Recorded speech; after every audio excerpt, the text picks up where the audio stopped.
good to be back. Roll the intro.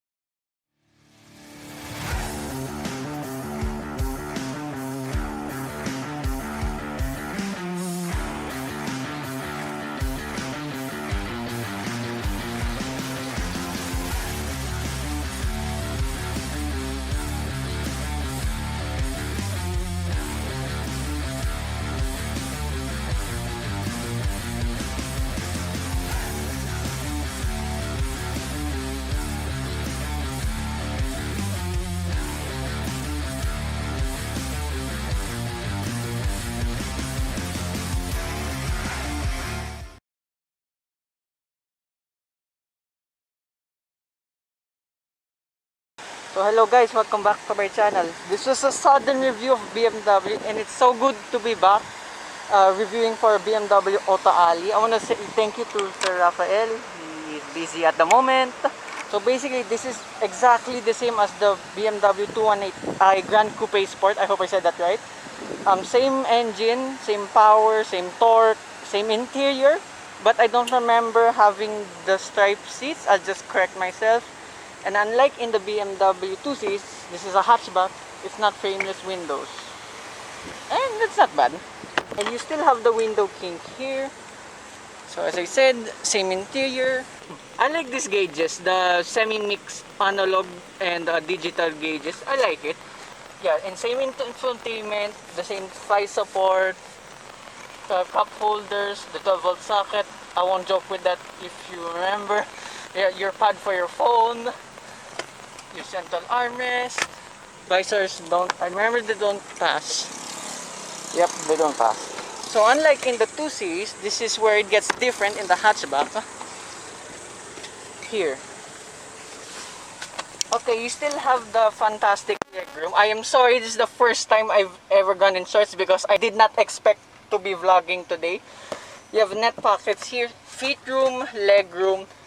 But this time the headroom is quite a bit more, unlike in the 2 Series. No central armrest here, but cool seats. Yeah, as I said, I don't remember having stripes in the 2 Series.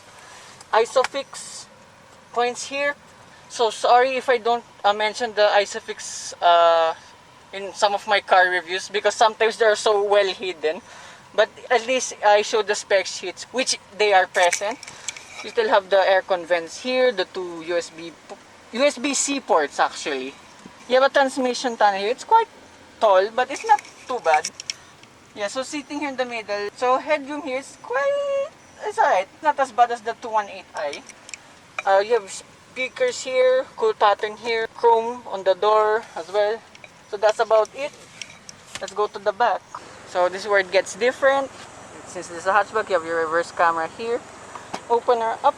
You have 380 liters of space, less than in the 2 Series, but since this is a hatchback, it has a taller space. So yeah, it's quite enough. Underneath the false floor, you can store more stuff here. You have grocery hooks here, tethering points on either side. One light only here. So I will show you with the seats down. And now with all the seats down, you have 1,200 liters of space. That's way more than in the 2 Series itself. That's the advantage of a hatchback as well. So right now, that's all I have to say. The engine, same as well. I'll show you.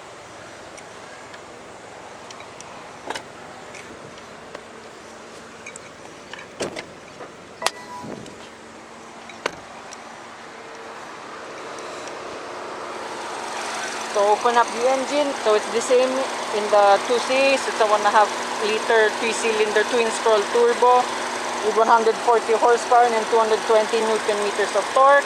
You can see a vibration. I'm not sure if you can see it on the camera. That's a characteristic of 3 cylinders, so that's not a problem. I didn't have any issue also in the 2 Series. So that's about it. I'll explain more and let's have a drive.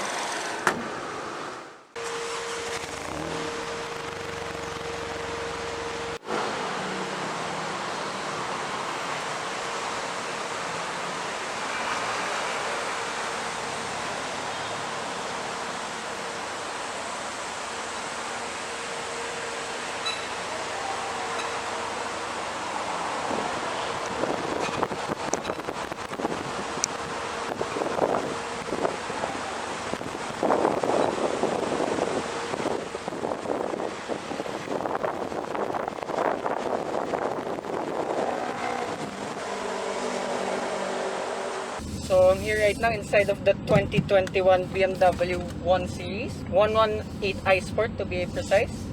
A turning radius doesn't feel as long as the 2 Series. This is slightly shorter. So also it's 67 millimeters wider than the previous generation. Driving it for now, first impressions, your typical BMW. Good handling with the steering, it's nicely weighted. And the DCT, also like in the 2 Series, since this is the same, it's not as jerky in the stop and go traffic. So the 7-speed DCT is the same in the 2 Series. It uses a low viscosity, I hope I said that right, smoothen the power delivery, reduce emissions, and aid fuel economy as well. So yeah, another thing with the typical BMW, they ride the same.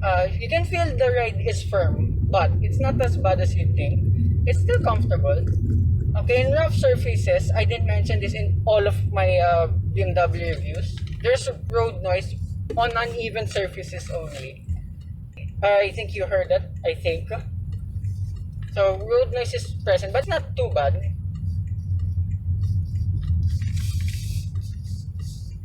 Yeah, and for some reason, this already feels a bit more agile than the 2 Series, hence it's a shorter car.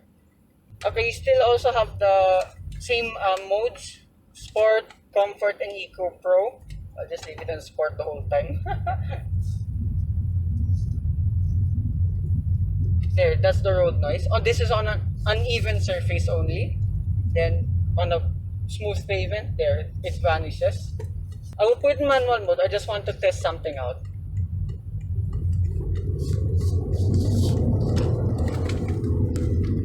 Yeah, still good. Okay, let's try first gear.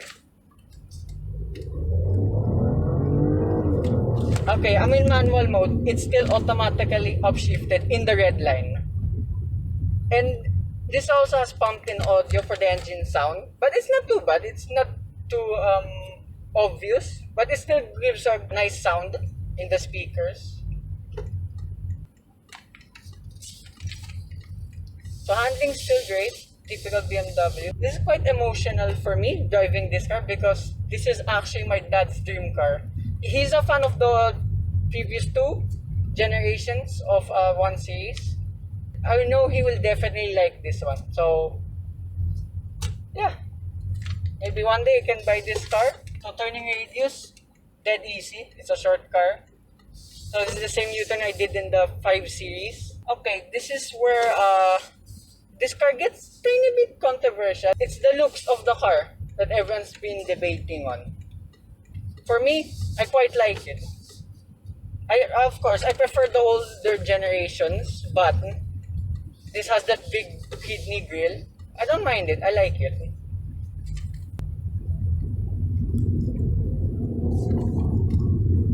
It's still punchy like in the 2 Series. The brakes have a high bite, but it's not too bad. They feel almost the same with the 2 Series, but this one's just tiny bit better with the handling because it's a shorter car. If you want to check out a more detailed review of the 2 Series, click this link in the description down below. I can't say that much more because it's basically the same car. Then again, it's so good to be back in a BMW. So fuel consumption, it says here only 3.5 kilometers per liter. I don't think that's correct. Or it's been heavy-footed most of the time. So same characteristic with the modes. I'll put in Eco Pro. A bit delayed, but it's not too bad. But it picks up speed very fast. Just more agile in sport mode. So I'll leave it there. Okay, I haven't tried this yet.